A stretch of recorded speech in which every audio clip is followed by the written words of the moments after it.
Good morning. Welcome. Thank you for showing up on time. I know it was a big last night for some of you. My name is DK. I am the VP of Marketing at the BNRY Holdings.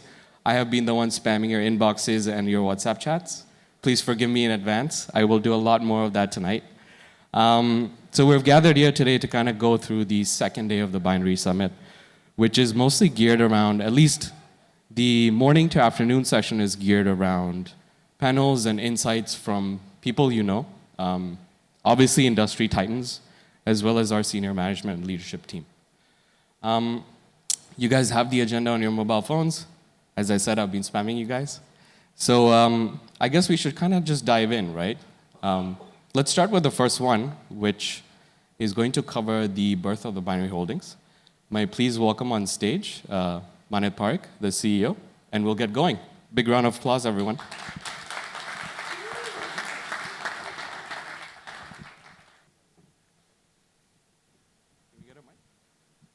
Sorry, one sec.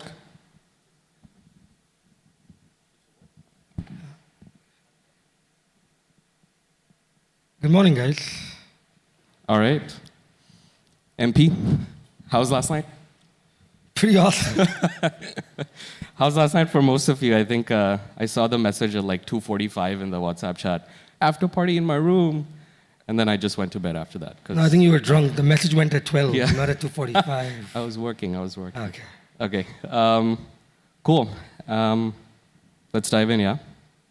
So, like I mentioned, I'm the VP of Marketing at BNRY Holdings. I've been here for about a year now, and it's kind of been a roller coaster for myself. There's a saying in Web3, or just generally like, startup, a week is like a month, and so on and so forth. And it really has kind of felt like that. So over the past year, we've added like a couple new products at least. We have onboarded about 25 or so partners. But I think we need to start from the start, right? Before the BNRY Holdings, there was something else. There was just an idea. Maybe we can go over that.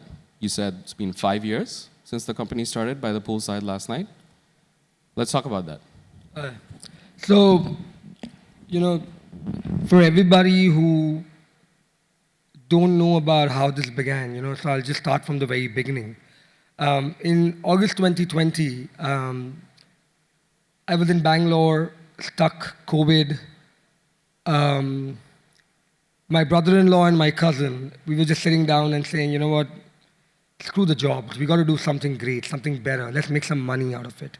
So we decided to launch a fantasy sports platform called WTF Sports. A lot of people thought it was, what the ... But the idea was to take a pun on that.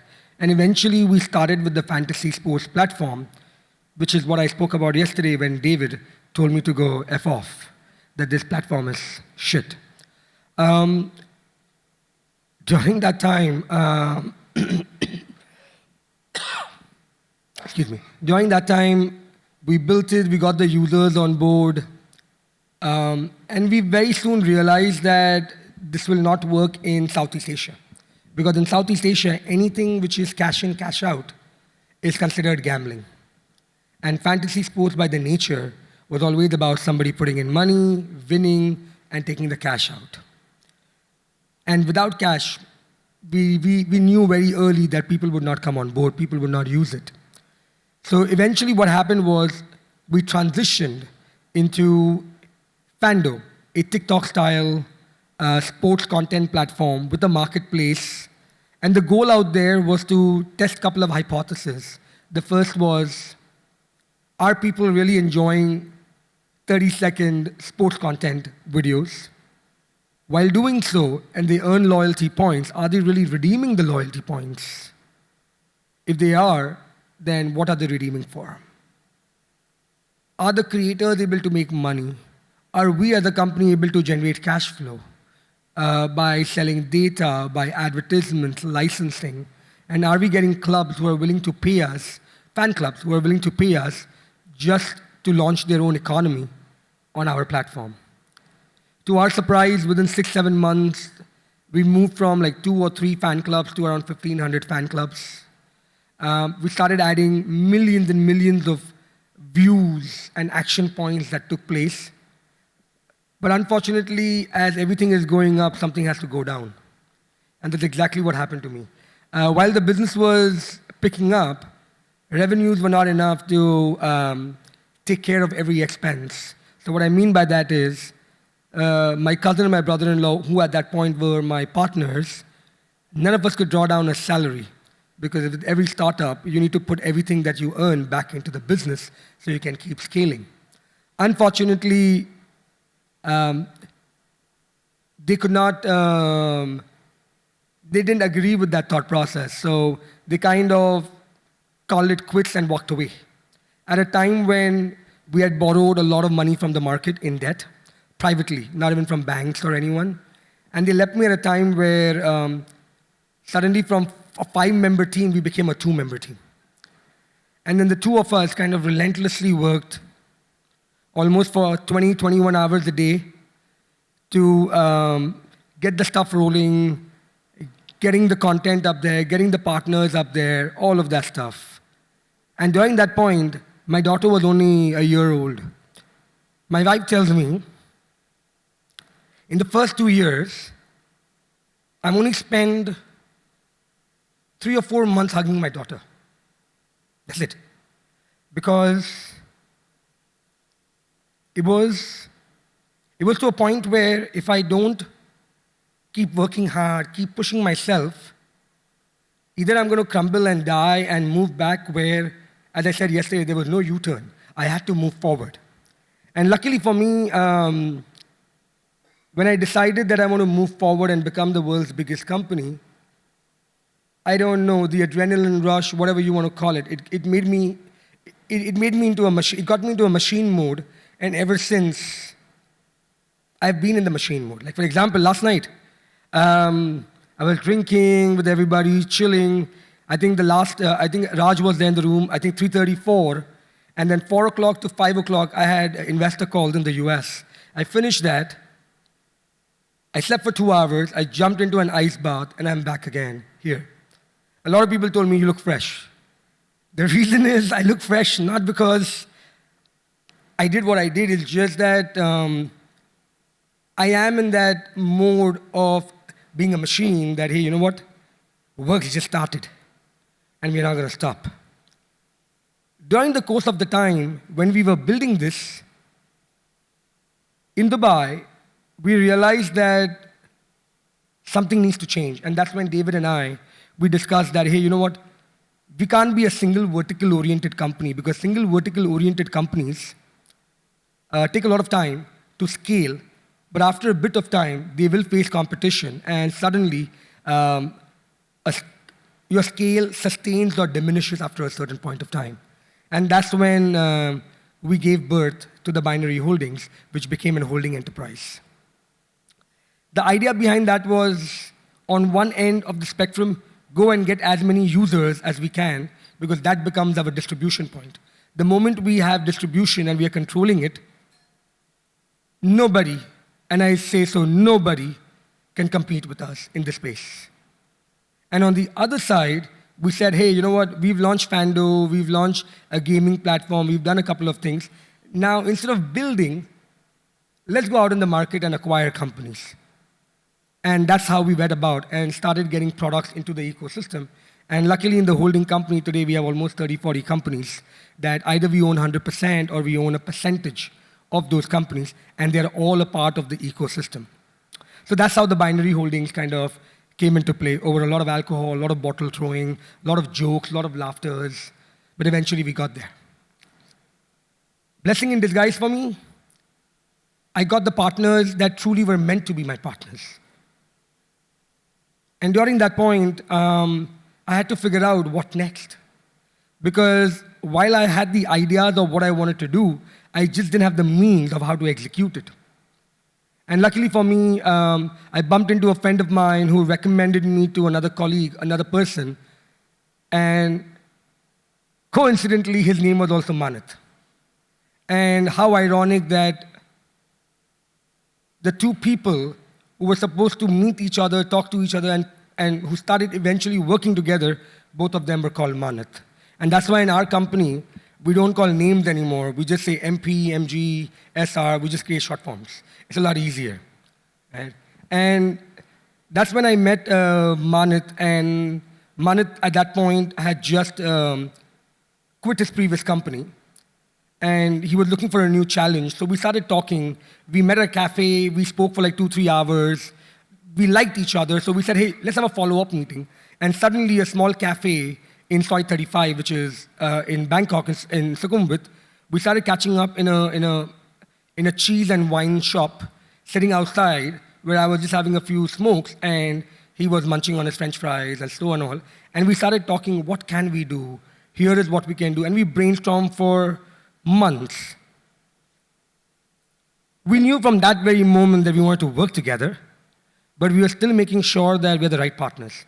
So we kept going at each other, challenging each other, disagreeing with each other, agreeing with each other. And that's when the next extension of the BNRY holdings took place. And today I'm very proud to say that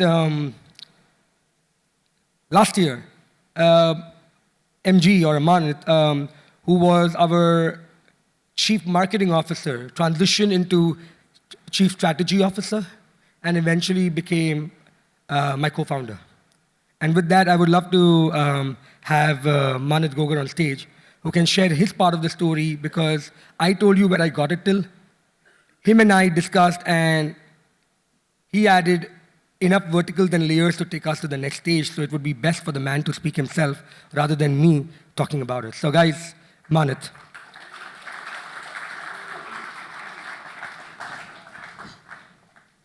All right, MG. You look less fresh than the other Manit. Can you explain that? As always, I think very few people I know can operate at the frequency and consistency as Manit can, and I think that's one of the primary reasons we've grown at the scale and speed that we have. But you know, as Manit mentioned, we started our early days in El Mercado, which was the equivalent to our garage, right? And that stayed the case for, I think, a good 6 months. When we were introduced, we didn't rush into formalizing our relationship, but I think there was this natural kind of urge to meet and just discuss the business and the promise of the business. And that ended up, you know, getting us to meet almost every other day, which then quickly kind of transitioned into me becoming an advisor. And then a few months later, an investor in the business, and then not too long after, a full-time employee. But in between that, I'd say that 4-month period, we had already done trips across the region, I'd say across multiple regions, right? We'd been to Dubai, we'd been to Saudi, we'd been to Dubai, Singapore, Indonesia, and with each trip, each leg of each journey, I think my conviction grew in the business. And my conviction grew in Manit as a leader, right? Which I think was a key driving force into me kind of doubling down into the business. But I think one thing that I think really stuck out to me is not just the fundamentals of the business, but why Manit was doing what he was doing, right? And the fundamentals were clear, right? There was this deep urge that I noticed over time to serve this group of people who were underserved or unempowered, right? Across the Southeast Asia region, but with a very clear path to kind of serve them globally. And the stats were clear. At that time, I think there was about 1.7 billion unbanked people in the world, out of which, say, 70% were mobile first. So there was a clear path to reach them. Cryptocurrency adoption in these regions were almost double what we saw in developed nations. So there was a clear appetite for the technologies that we were building. But I think what really stuck out to me was how Manit had envisioned going about this mission, right? It was always social and gaming first, and DeFi second. And I think that was very interesting, particularly because this region in particular had a 94% penetration rate when it came to gaming, the highest in the world, right? And that was already a very clear product that we had envisioned to build. But more importantly, the product that we had already built was TikTok for sports, right? As Manit mentioned, it's a product called Fando. And that vertical had a 96% penetration rate in Southeast Asia. Definitely the highest in the world. Or definitely one of the fastest growing. And so I think all of these things laid a very strong foundation for the thesis behind why we were doing what we were doing. But I think underlying all of that, there was this undeniable passion to serve this group of people, right? And I think that was something that was very clear that it wasn't a passing fad. It wasn't a phase. It was something that Manit really believed at his core, and I think is really what has kept him going, right, through the ups and the downs. It's a great answer. All right, MG, you are the strategy guy. Yeah, go ahead, Manit. So, so I would like to add one more thing, not to what he just said. He spoke about we traveled a lot. Before we started traveling, I was in Singapore and I was at David's house.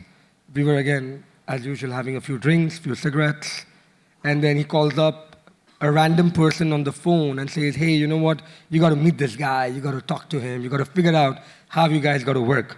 No problem. I messaged that guy. He said, okay, let's meet tomorrow in Dempsey Hill in Singapore, in a bar, just to have a chat. My usual style, I'm wearing shorts, I'm wearing a t-shirt. I just walk there and I reach out. And suddenly I'm talking to that person, and that person is thinking probably in his head, who the hell is this guy? Talking to me about millions of dollars, billions of dollars, and roaming around in chappals and sandals and shorts, and talking as if he owns the world. Yeah. But that guy decided, okay, you know what? Maybe because David introduced me to him, there's probably something about this guy. So let me give it a chance. And that's where the journey began for Mr. Siddharth Sahi to kind of become a part of the organization. So Siddharth, come over. The guy, Siddharth's the guy who makes sure that every telco, every partner comes on board. And if we don't reach 1 billion users, he's the guy who's going to pay everyone's money back, right? So Sid, over to you, man. No pressure, yeah? No pressure. No pressure. You want to start with introducing yourself, giving some background. A lot of our product circles on distribution, right? It's the fact that we are present in places where people need customers. Therefore, they use our middleware to kind of get there, right? So how did you kind of unlock that distribution, right? Perhaps your background will shed some of that information. Sure. So, guys, hi, I'm Sid, not part of the MPs and MGs. There's a difference. But yeah, I mean, when I did meet Manit the first time, I already had worked for 25 years, 10 years in telcos as a hardcore product guy back in India, 15 years in 5 startups in APAC, built them out. 3 bombed miserably, I burnt my fingers. 2 were very successful exits. And I was shifting from Singapore to India. And at that point in time, like Manit said, I met him. And Manit gave me the vision of conquering the world. And as a guy with 5 startups under my belt, I was like, okay, this guy's really ambitious. Either he knows what he's going to do, or he's talking a lot. But then there was a sense of conviction that Manit had in what he pitched to me. And I took the plunge. And that plunge turned out to be the best 2.5 years of my life. Let me tell you that. Out of all the startups I've worked in, I know this is the place where I'll hang up my boots when I want to retire, exit, and leave a legacy behind. And I'll tell you the reason why. The first meeting with Manit and I went to in Indosat, I remember. We were sitting in a room, unknown entity, and I'd been there before, where people don't know you, and when they don't know you, they don't want to partner with you. We were an unknown product. People didn't believe that the product could be plugged in for free, a loyalty program, because usually partners charge anywhere between $500,000 to $2 million for it. And there were Manit and I sitting across the table, and we actually played good cop, bad cop, without knowing each other. That was the first sales pitch we did together. And we sold the product. And that was the first conviction that I knew that this company is going to go from where we are today as just a loyalty points program into a much bigger one. And 2.5 years down the line, along the road, we also realized telcos look at revenue.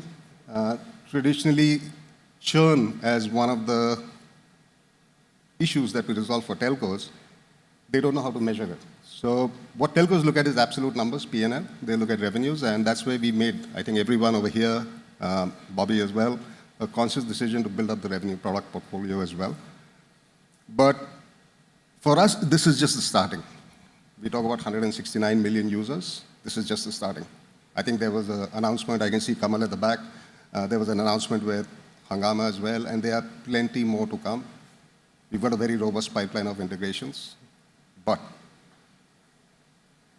now that we've tasted blood, right, it's not time to slack down. We know that. And we know the journey is not going to be easy because the expectations each and every one of you have is going to double and quadruple every time we meet each other.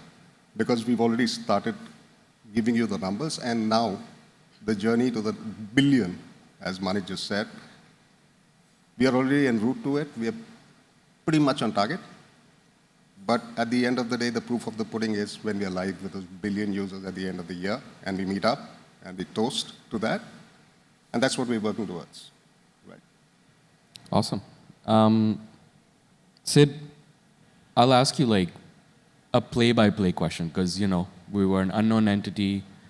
We're selling like this very future-proof, very futuristic loyalty program to telcos, includes crypto, Web3, all of that stuff. How does it actually unfold? Like, what's the play-by-play? So I think in the first meeting, in the first 2 minutes of meeting IOH, Manit and I whispered in each other's ear when we were playing the good cop, bad cop and said, don't mention the word crypto. Because for telcos in APAC especially, it's a gray area. Let's pitch it as a loyalty point. Let's ring fence it, because at the end of the day, what we bring to the telco as the biggest advantage is, in a traditional telco loyalty program, you look at a data pack for redemption, you look at certain points for a new handset or whatever. What we get is 3,700 products in our marketplace across 10 categories, which suddenly gives the telco the largest marketplace in the world for getting the users to redeem products. We never killed the telco loyalty program. We supplemented it. So the telco loyalty program stays, we supplement it, and we give them a cashback on whatever spend is done so that users accelerate.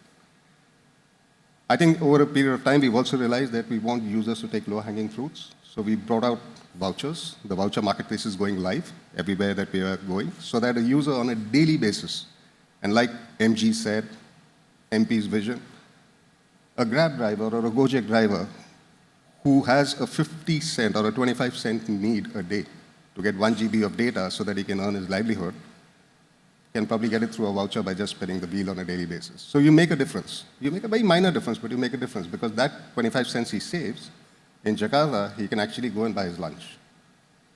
For a lot of us, 25 cents is nothing, but believe me, I spent over 3 years in Jakarta. It's a lot of money for a guy who's a Gojek driver. So where we started, like DK said, the first pitch was great, little unbelievable because the product was for free. But now the narrative has changed, because I'm not going to take the shadow away, because Manit's going to do a slew of announcements today.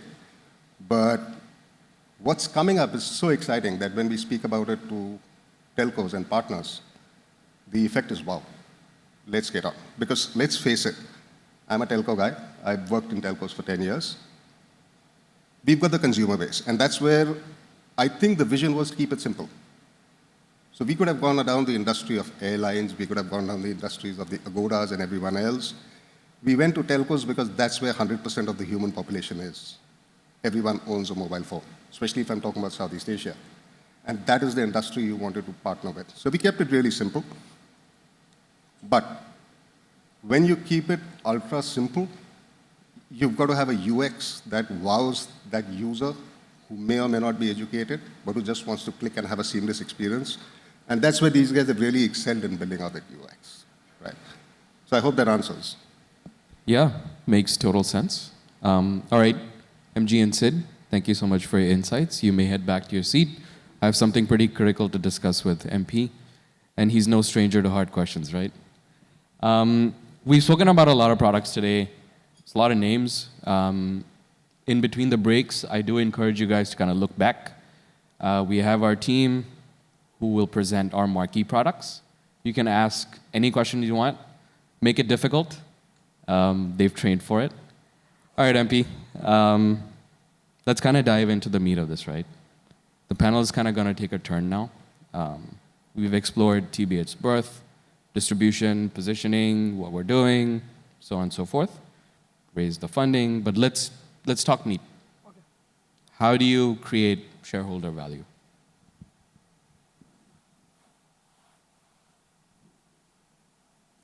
First of all, make them a lot of money.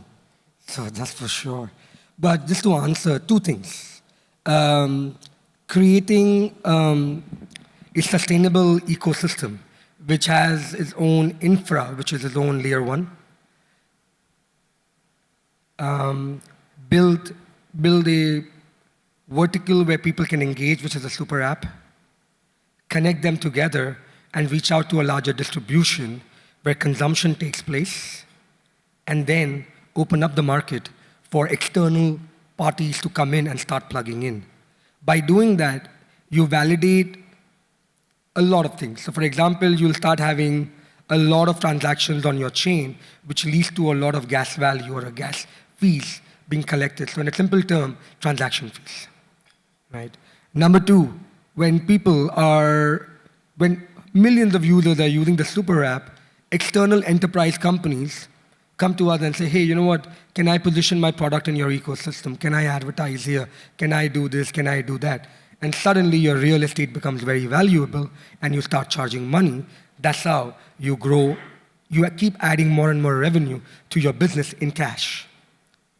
Third, because there's continuous flow of the loyalty points, both via earning and redemption, and as a company, we charge an arbitrage. So automatically, you start adding a lot of revenue on the crypto side as well by creating true utility, because now the token is being paid or used within the entire ecosystem, partners and everybody to make payments for their bills, to make payments for coffee, to whatever, using the binary token. And then ultimately opening up the doors for external people to come in, that adds more revenue as well. So I think by building a robust, holistic ecosystem and the revenues kicking in, it allows me as an individual, today I can talk about as a CEO, as a founder, it gives me great joy that, when you start adding revenue, at some point I'll be in a position, maybe this year or next year, to start giving dividends to my shareholders. So that's the first bit of creating shareholder value. The second bit is a dual flywheel. So what I mean by that is token utility and equity appreciation. Because the loyalty point is the binary token and we are tokenizing it further, there is more and more consumption. In fact, almost 2 to 3 million unique transactions a day, almost double-digit million transactions on-chain activities a day. That's crazy, because when you do that, you're creating true utility for your token. And as you add new products, your token becomes the mainstay of your own economy, so there is more and more consumption, which leads to organic demand, which takes the price up, because at the end of the day, there's only so much supply that is there in the market, because if I decide to add more supply or remove more supply, and it's not as per my tokenomics, I'm defaulting on that. So I got to be very careful there. And number two, equity appreciation. When you own a substantial amount of distribution, you pretty much control one end of the spectrum. And when you control one end of the spectrum, when different products get launched, each of those products have their own set of user base. So now think about it. TBH is an ecosystem. While we say, 170 million users, I think we are now almost crossed 250,000 users or even more in the last couple of months. When you do that, you can introduce, so we introduced Fando, Game Store, binary games, then we have our encrypted wallet, which went live. Encrypted wallet today is being utilized by almost 170 million people in our ecosystem. It's a combination of custodial and non-custodial wallet. So on non-custodial side, we have around 30, 40 million people, and on the custodial side, we have the remaining. At the custodial side, we're almost at par with Binance. That's great value. One of the biggest companies in the Web3 crypto space. And on the non-custodial side, we're just probably 10 million wallets more than MetaMask, which is the largest, if I'm not wrong, the largest non-custodial wallet provider out there. Now, if I give you an example, at 30 million wallets, monthly active wallets, MetaMask's valuation is around $7 or $8 billion, right? But they also have a lot of transactions that surpass them because they've been there for a while and we've just come in. So even if we are not at the same value or more than them, even if I say, hey, you know what, I'm 30% or 40% of what their value is, I'm still a $3 billion wallet, just on the non-custodial part. Now let's talk about the custodial part. On the custodial part, almost 100 plus million wallets, almost similar to Binance, but they do trading. So you can add another $2, $3 billion there. So around $6, $7 billion only on the wallet side. Then we added games. Now the game space, the binary games, had around 30 or 40 million gamers. That adds another value. Then Fando today, I mean, the OG, it actually has almost 50, 60 million people regularly using it. When you have different products with such high numbers, you're pretty much equity is appreciating because the value of the company is going up multifolds, and whoever is coming in is investing either in the ETF, which is the company, or individual stocks, which are the subsidiaries of the products. Either way, wherever you invest, equity appreciation takes place. I think robust ecosystem and infra, and dual flywheel, which is token and equity appreciation. I think these are the two ways on how we are creating shareholder value. Thanks for the insight, MP. And again, we do have a bunch of products under our belt. Everything is detailed back there. All right, MP, last two questions, as we kind of stick to time. Number one, I'll break it down. Given the rapid evolution of the company, what kind of investors and partners are best aligned with us? Number two, what's next for us? Investors and partners, very easy. Family offices, institutional, private equity. Yeah, HNIs. That's the goal, right? And what's next? As I said yesterday, 1 billion users is next. I don't think I'm going to diverge from that, number one. Of course, I have some crazy numbers in my head that I'm going to hit by the end of the year. If I say it loud here, you guys will think I'm still drunk, right? And I don't want that to happen, but 1 billion users for sure, adding at least another 3 or 4 products to the ecosystem, acquiring at least another 10 to 15 companies, which we are already in conversation with, and onboarding at least more than 100 to 200 partnerships in the Web3 space, and making sure that they can use our user base or distribution in their blurb to raise capital. And when that happens, that validates that them being in our system is creating value for them because their investors believe that's how they're going to grow. So I think that's what next. But if you ask me next year, it's going to be 2 billion users. The year after, 3 billion. I'm going to go at it till every individual in this world is not my user. So that's next for the binary holdings. We believe you. Okay, I'm going to open up the floor to some audience questions. Feel free to raise your hand. We'll get a mic passed out to you. Okay. Eric. Can we get a mic? Thank you. Can you raise your hand again? Eric. Eric, yeah. There you go. Good morning. Well, thanks for that introduction, gentlemen. Could you talk a little bit to your financing needs? So how does the current activity provide cash to do the investments that you're talking about versus what type of financing do you need at this moment and what does that look like? So if I'm correct, your question is how do we generate revenue and what is the potential financial need that we have? Is that correct? Right. Okay. So currently the revenue lines are data as a service, licensing fees, advertisements, subscriptions,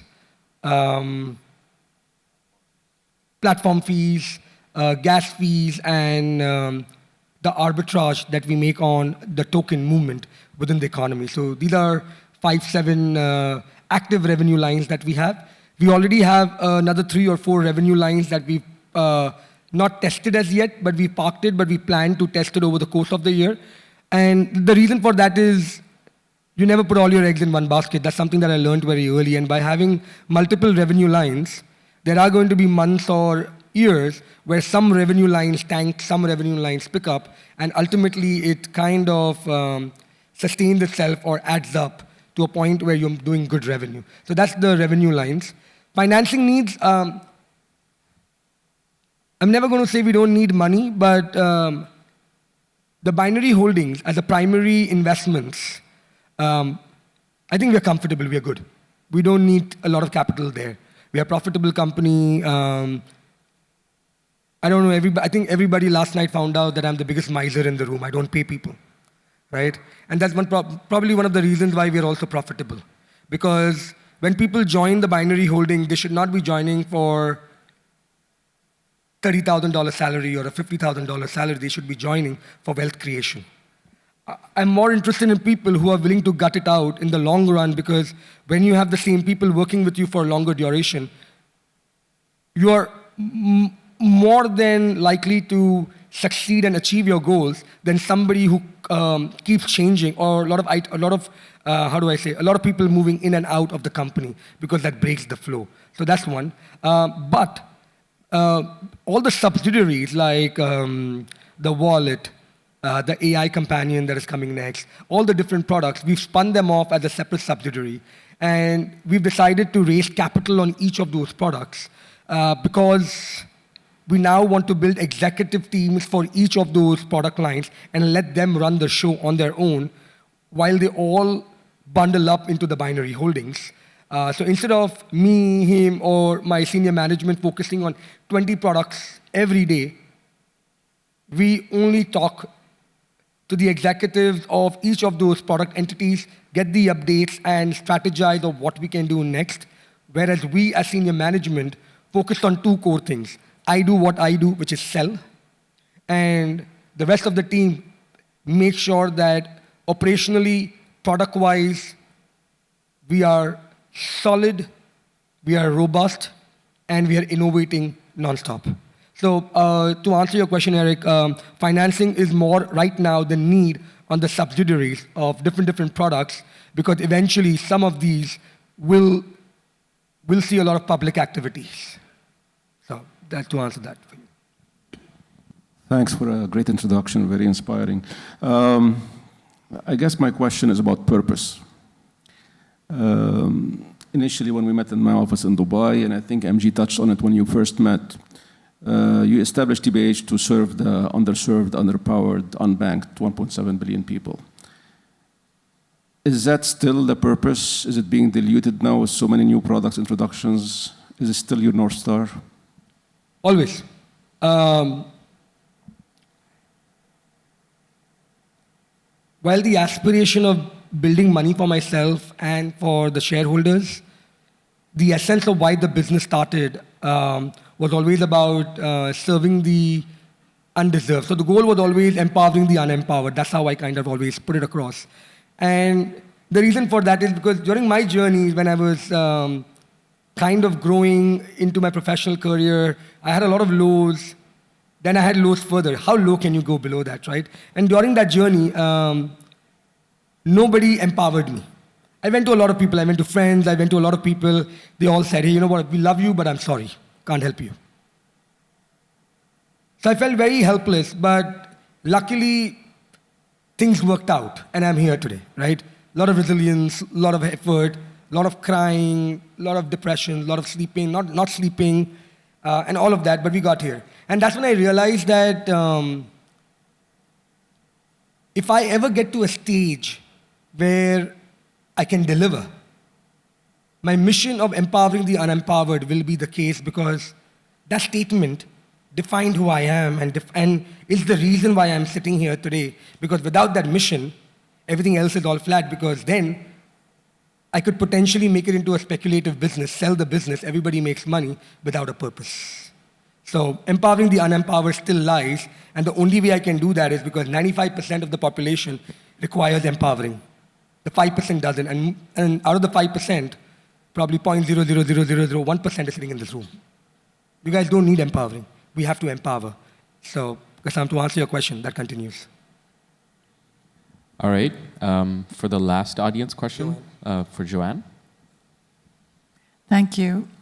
It was a wonderful opening, and I'm really looking forward to the rest of the day. Perfect segue in the last question about purpose. My question is around sustainability. How do you define sustainability, and what is it you think that you're doing now and you will be continuing to do to ensure you're around for the next 50 to 100 years?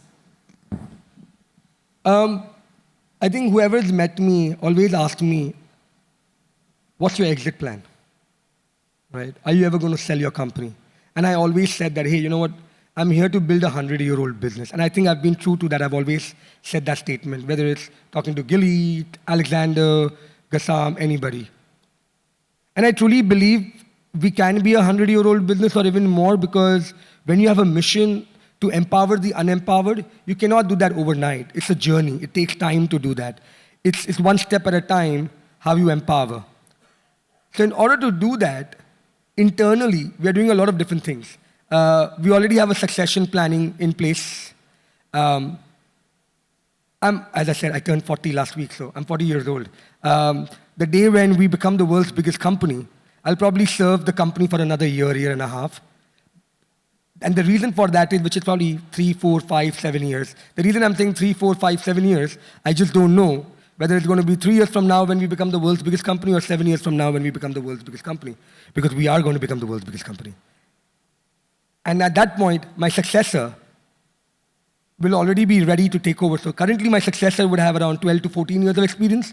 By the time I get out and I move on to head of think tank or strategy, he or she would have around 20, 21 years of experience, and they take over.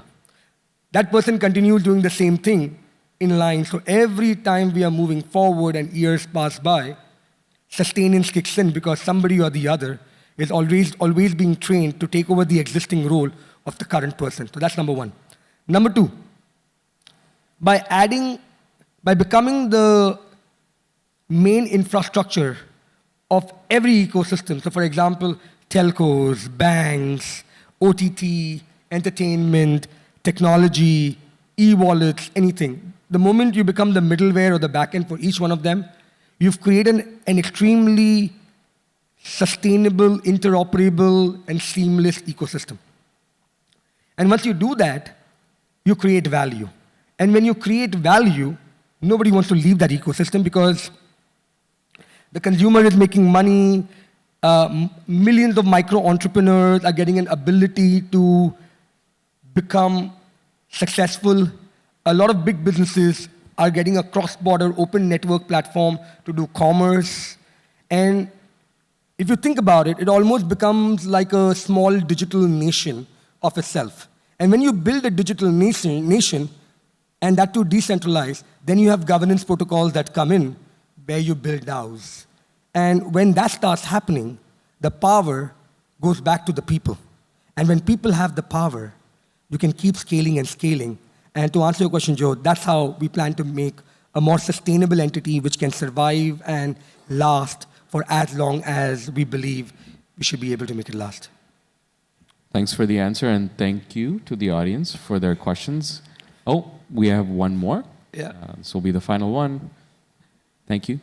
Cheers, guys. Manit, thanks for the great intro. What's the current valuation of the company? Where do you place BNRY right now? Right now is at $17 billion. Oh, more? More, Okay, more. okay.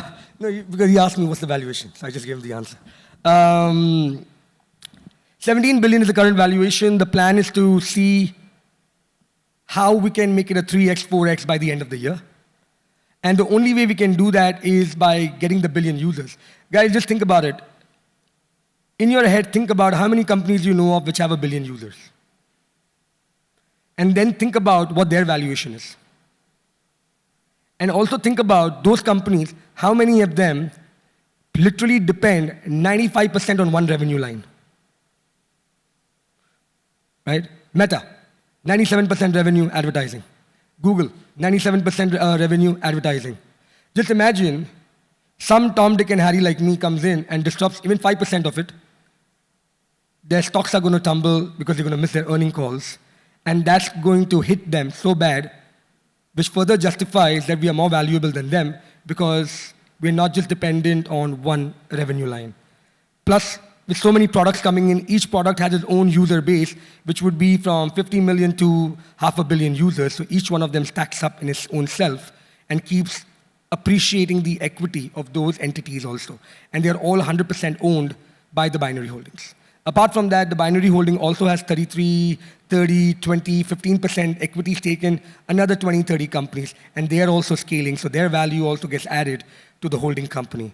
And that's how the valuation of growth is justified, if that helps. Perfect. Thank you, MP, for your time. Thank you to the audience. Appreciate it. Big round of applause, everyone.